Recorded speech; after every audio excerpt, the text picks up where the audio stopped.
Hello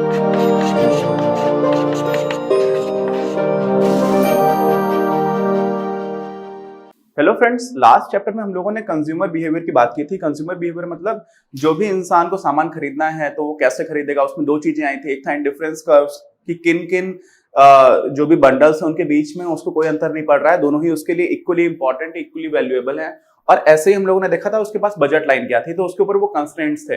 तो वहां से हम लोगों ने उसके लिए ऑप्टिमल क्या निकाला था, वो बंडल निकाला था जो वो खरीदेगा। तो हम लोगों ने उपभोक्ता के दृष्टिकोण से बात कर ली है। इस बार हम बात करेंगे उत्पादन के दृष्टिकोण से, और उत्पादक की भी थोड़ी बहुत बात करेंगे। उत्पादन है, उत्पादक है, फर्म है, इन सारी चीजों की बात करेंगे।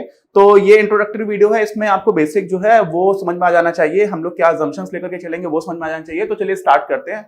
बिल्कुल सिंपल है, कुछ हमारे इनपुट्स होते हैं, उनको मिला करके हम आउटपुट बना देते हैं। तो जब मिला करके बना देते हैं, वो जो प्रोसेस है उसी को हम लोग क्या बोलते हैं, उसी को हम लोग बोलते हैं प्रोडक्शन या फिर उत्पादन।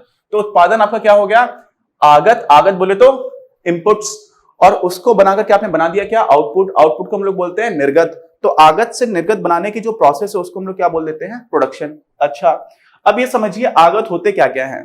लैंड, लेबर, कैपिटल, ये तो हम लोग सब जानते हैं। लैंड मतलब श्रम, भूमि, पूंजी, और साथ में कुछ और हो सकते, कोई कच्चा माल है ना, ऐसे ही मशीन है। ये सारे क्या हो गए हैं, ये सारे आपके हैं आगत। जैसे कोई दर्जी है, अब दर्जी को शर्ट बनानी है, ये शर्ट बनानी है, तो उसके पास कपड़ा था, कपड़े के बाद उसके बाद धागा था, सिलाई मशीन भी थी, उसका खुद का स्किल भी था, कौशल। कौशल भी एक इंपुट है। मुझे आप दे दोगे तो मैं नहीं बना पाऊंगा, है ना।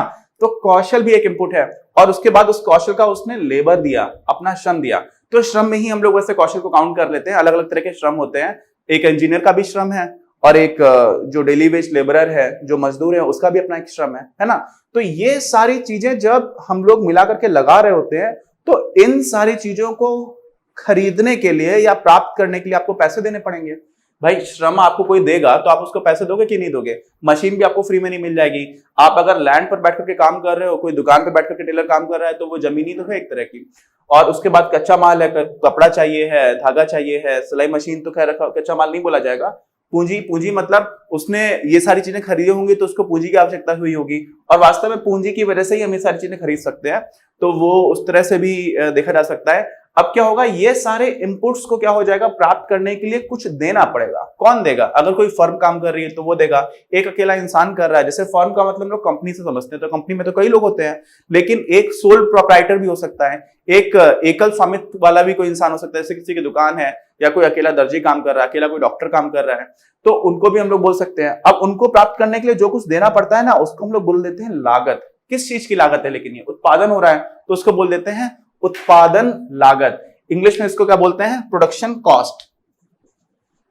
ठीक है, और कॉस्ट भी लिख देते हैं। मतलब क्या होता है कि एक तरह की लागत नहीं होती, कई तरह की लागतें हैं, इसलिए इसको कॉस्ट भी लिखा जा सकता है। अच्छा, तो हम लोगों ने इनपुट्स की बात कर ली। आउटपुट जो निकल के आया उसका होता क्या है, आउटपुट आप बेचते हो यार, इसलिए तो बनाया आपने। तो आउटपुट आप बेच करके जब पैसे लेकर के आ रहे होते हैं उसको हम लोग बोलते हैं रेवेन्यू, और उसको हिंदी में बोलते हैं आगम। क्या बोलते हैं, आगम। अब कंफ्यूज मत होना, आगम होता है रेवेन्यू और आगत होता है इनपुट्स। ठीक है, हिंदी में थोड़ा सा कंफ्यूजन हो सकता है। आगम मतलब रेवेन्यू, जब आपने अपने आउटपुट यानी कि निर्गत को बेच दिया तब आपको क्या मिला, आगम, रेवेन्यू। और आगत क्या थे, आपके इनपुट्स थे। अच्छा, अब ये जो उत्पादन है ये कहां से हो रहा होता है, कैसे हो रहा होता है। उत्पादक करता है, कोई एक इंसान कर सकता है, या फिर फर्म कर सकती है। फर्म में हम एक को काउंट नहीं करते हैं, बहुत सारे लोग मिल करके प्रोसेस कर रहे होते हैं। एक मूवी थी, मुझे नाम नहीं याद आ रहा, जो जीता वही सिकंदर, मुझे याद नहीं आ रहा, आमिर खान की एक मूवी थी। ये तो नहीं थी, कोई दूसरी मूवी थी जिसमें शर्ट बनाने की बात होती है, तो एक कॉमेडी सीन होता है, और उसमें शर्ट बनाने के लिए एक इंसान होता है, वो जापान से आता है। तो बोलता है कि जापान में हर काम को थोड़ा थोड़ा थोड़ा थोड़ा थोड़ा पार्ट्स में किया जाता है। तो वो एक तरफ की शर्ट की बाहां एक तरफ बना दी, दूसरी तरफ की बना दी एक साथ, कॉलर्स बहुत सारे बना दिए, बाकी का अलग बना दिया। अब बोलता है इन सबको जोड़ दो। तो एक्चुअली शर्ट्स के केस में वैसा नहीं होना चाहिए।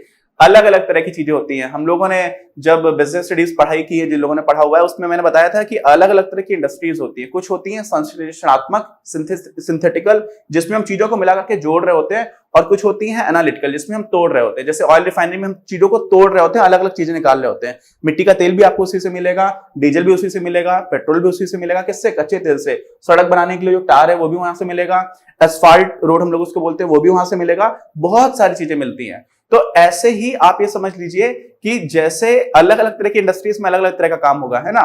तो फर्म में हम लोग क्या बोलते हैं कि बहुत सारे लोग इन्वॉल्व हो रहे होते हैं, है ना। उसमें भी फिर अलग अलग तरह के डिपार्टमेंट्स आ जाते हैं, प्रोडक्शन को छोड़कर के मार्केटिंग, बाकी सारी चीजें भी आ जाती हैं। लेकिन ओवरऑल आप ऐसे समझ लीजिए कि फर्म की जब बात करें तो किसी कंपनी की बात कर रहे हैं। उत्पादक एक इंसान भी हो सकता है। तो उत्पादक या फर्म, ये लोग मिलकर के क्या करते हैं, ये लोग मिलकर के हम है राही प्यार के, ये मूवी थी। हाँ, मैं कंफ्यूज हो सकता हूं, आपको स्क्रीन पर ठीक से दिख जाएगा, खैर वो छोड़िए। उत्पादक और फर्म ये लोग क्या करते हैं, उत्पादन करते हैं। अब यहां पर हम लोग एक अजम्पशन लेकर के चलते हैं। अजम्पशन समझते हैं, हमेशा मान लेते हैं। क्यों मानते हैं? क्योंकि जो रियलिटी है ना, जो वास्तविक दुनिया है, उसको अगर हम सीधे सीधे पढ़ना शुरू करेंगे तो बड़ा कठिन होगा। ठीक है, जो हम लोग बचपन में पढ़ना स्टार्ट करते हैं तो हमें 2 धन 2 4 बताया जाता है, हमें 2.1 धन 1.9 नहीं बताया जाता, क्योंकि दशमलव का कॉन्सेप्ट हमें बाद में बताया जाता है। लेकिन रियल वर्ल्ड में दशमलव का कॉन्सेप्ट बहुत यूजफुल है। क्यों यूजफुल है? इस मार्कर की लंबाई मालूम है कितनी है? एग्जैक्टली फिक्स नहीं हो सकती है। आप इसको जितना अच्छे से नापते चले जाओगे, इलेक्ट्रॉनिक माइक्रोस्कोप लेकर के आ जाओगे, तो हो सकता है कि फिर आपको नैनोमीटर में भी इसकी लंबाई दिखना स्टार्ट हो जाए, है ना। तो हम लोग वहां पर एक कॉन्सेप्ट आता है किस चीज का, कि आप लगभग लगभग चीजों को देखते हो, लगभग लगभग आप मानते हो। भारत की जनसंख्या कितनी है? तो बोल देते हैं 135 करोड़। क्या एग्जैक्टली 135 करोड़ है? नहीं है। एग्जैक्टली की हमें जरूरत भी नहीं होती कई जगह पर। तो वापस आ जाते हैं, वापस किस बात में आ जाते हैं कि यहां पर हमारा मान्यता क्या है। यहां पर हमारी जो मान्यता है वो ये है यार, कि जो उत्पादन प्रक्रिया है ना, वो एकदम इंस्टेंटेनियस है, तात्कालिक है। तात्कालिक मतलब समझते हो कि आपने इनपुट्स डाला, फटाक से वहां पे आपको आउटपुट मिल गया, है ना। जबकि रियलिटी में ऐसा हो नहीं सकता। इंस्टेंटेनियस का मतलब होता है तुरंत हो रहा है। आपने कुछ भी इनपुट्स डाले, एकदम से आउटपुट निकला। आपके पास लेबर है, शर्ट का कपड़ा है, धागा है, सिलाई मशीन है, आपने ये सारी चीजें नहीं, फटाक से वहां पर शर्ट बनकर के तैयार होगी, ऐसा होता नहीं है। हम ये क्यों मानते हैं? इसलिए मानते हैं क्योंकि ये हमारे कुछ और चीजों को आसान कर देता है। जो हम समझेंगे, इस असम्पशन को भी हम डाइल्यूट करेंगे। डाइल्यूट करने का मतलब हुआ कि इसको भी हम हल्का करेंगे जब आगे की कक्षाओं में या फिर इसी में आगे पढ़ेंगे।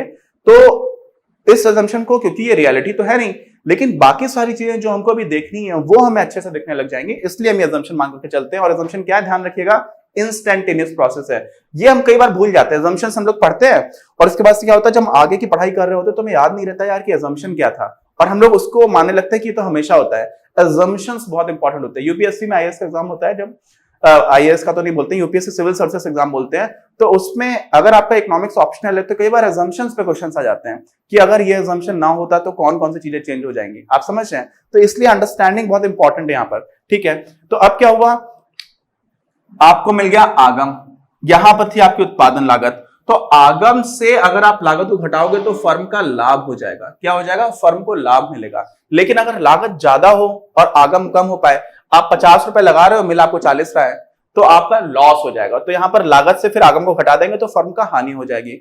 अच्छा, फर्म का उद्देश्य क्या है बताइए?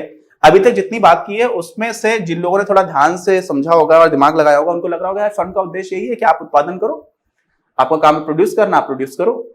ये फर्म का उद्देश्य नहीं होता है। फर्म का उद्देश्य क्या है? फर्म काम कर रही है, लेकिन फर्म का जो उद्देश्य है वो अपने लाभ को मैक्सिमाइज करना, लाभ को अधिकतम करना। ठीक है, ये हमारा, ये भी एक बेसिक असम्पशन है, पूरी तरह से ठीक नहीं हो सकता, ठीक, लेकिन बहुत हद तक रियलिटी के क्लोज है। क्योंकि अगर फर्म ना घाटा होने लगे तो वो जो काम कर रही है बंद कर देगी, और लाभ को अधिकतम करना, ये इसका उद्देश्य है। ये भी बहुत इंपॉर्टेंट, इसको समझ लीजिए। अब कैसे करेगा लाभ का उद्देश्य? देखिए, जब हम लोगों ने कंज्यूमर बिहेवियर की बात की थी, तो उपभोक्ता कौन सा बंडल चुनेगा ये हम लोगों ने कैसे पता किया था? हमारे पास उसकी बजट लाइन थी, बजट रेखा थी, और हमने साथ में उसका इंडिफरेंस कर्व, अनधिमान वक्र पढ़ लिए थे। तो वहां से हम एक ऐसे बिंदु पर पहुंच जाते हैं जहां पर किसी भी उपभोक्ता के लिए जो यूटिलिटी है वो मैक्सिमम हो रही होती है, उसके लिए उपयोगिता सर्वाधिक हो जाती है। ऐसे ही हम यहां पर बात क्या कर रहे हैं, हमें लाभ को बढ़ाना है। अब लाभ कैसे बढ़ सकता है? सोचो, 2 तरह से बढ़ सकता है। या तो आप आगम बढ़ा दो, आगम क्या कर दो, बढ़ाते जाओ, ठीक, रेवेन्यू अगर आपका बढ़ जाए, लागत उतनी ही रहे तो भी लाभ बढ़ जाएगा। या फिर अगर आगम आपका फिक्स्ड है और लागत आप कम करते चले जाओ, तो ये तो उतना ही है, ये कम होता चला गया, तब भी आपका लाभ बढ़ जाएगा। ठीक है, अभी हम लोग किसकी बात करेंगे? अभी हम लोग इंस्टेंटेनियस मानते हैं किसको? अपनी प्रक्रिया करो। और इसमें हम लोग इनपुट्स, कौन कौन से इनपुट पर प्रोडक्शन का क्या लेवल आएगा ये मान लेते हैं। ठीक है, और ऐसा होगा भी, अलग अलग तरह से आप ज्यादा लेबर लगाओगे तो हो सकता है दीवार जल्दी बन जाए, है ना। तो वो सारी चीजें पढ़ेंगे कि इनपुट्स का आउटपुट के साथ क्या संबंध है। क्यों पढ़ेंगे? क्योंकि हमें इसी प्रश्न को उत्तर देने की कोशिश करनी है। अब इसमें मैंने बताया कि दो तरह से हो सकता है, लेकिन अभी हम लोग क्या करेंगे, अभी इसको बस बेसिक समझते हैं कि हम लोग एक तरीके से देखना है, इसको स्टार्ट करते हैं। और उसमें सबसे पहले क्या करना होगा, हमें आउटपुट्स से पहले जो इनपुट्स हैं उन दोनों के बीच में रिलेशनशिप देखनी होगी कि कितना आप इनपुट दोगे तो कितना आउटपुट निकल करके आएगा। और फिर हम वो ऑप्टिमम लेवल ढूंढने की कोशिश करेंगे कि आपको इतने इनपुट्स के साथ काम करना चाहिए, क्योंकि ये जो आउटपुट लेवल आ रहा है ये आपको मैक्सिमम प्रॉफिट दे रहा है। आप समझ रहे हो ना? देखो उद्देश्य क्या है, उद्देश्य जो अंतिम उद्देश्य है वो मैक्सिमम प्रॉफिट है। ये नहीं है कि आपने इतना इनपुट लगाया तो आपको इतना आउटपुट मिला, ये उद्देश्य नहीं था। इस आउटपुट लेवल पर इन इनपुट्स के साथ में जब आप निकाल रहे हो तो आपको मैक्सिमम प्रॉफिट मिल रहा है, वो इंपॉर्टेंट है। ठीक है, तो वो कैसे समझेंगे, वो समझने के लिए हमें रिलेशनशिप देखनी पड़ेगी। और इसीलिए कैसे संभव है, इसीलिए फर्म के लागत ढांचे मतलब कौन से इनपुट में कितना पैसा जा रहा है। पहली बात तो यह कि कौन कौन से इनपुट्स हैं, ठीक है, लैंड कितना है, लेबर कितना है, कैपिटल कितना है, मशीन कितनी लग रही है, कच्चा माल कितना लग रहा है, ये सारे क्या हो गए, आपके आगत हो गए, इनपुट्स हो गए। और इसमें कौन सी चीज कितने रुपए की है, ये भी बहुत इंपॉर्टेंट है ना।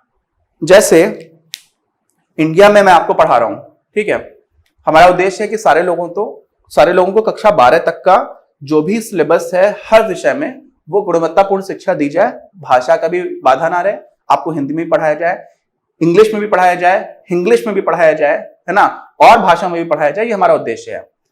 अब अमेरिका में एक कैपिटल इंटेंसिव कंट्री है, कैपिटल इंटेंसिव नहीं बोलेंगे, कैपिटल अबंडेंट कंट्री है, जहां पर बहुत ज्यादा पूंजी है।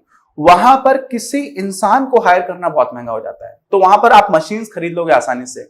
इंडिया में अभी भी थोड़ा उल्टा है, इंडिया में लोग बहुत सारे हैं, तो इंडिया में आप लोगों को एम्प्लॉय करना ज्यादा आसान समझोगे। तो अगर हम अलग अलग इनपुट्स की लागत की बात करते हैं तो ये बहुत ज्यादा मैटर करता है कि किस देश में हो, किस इकोनॉमी में हो आप, है ना।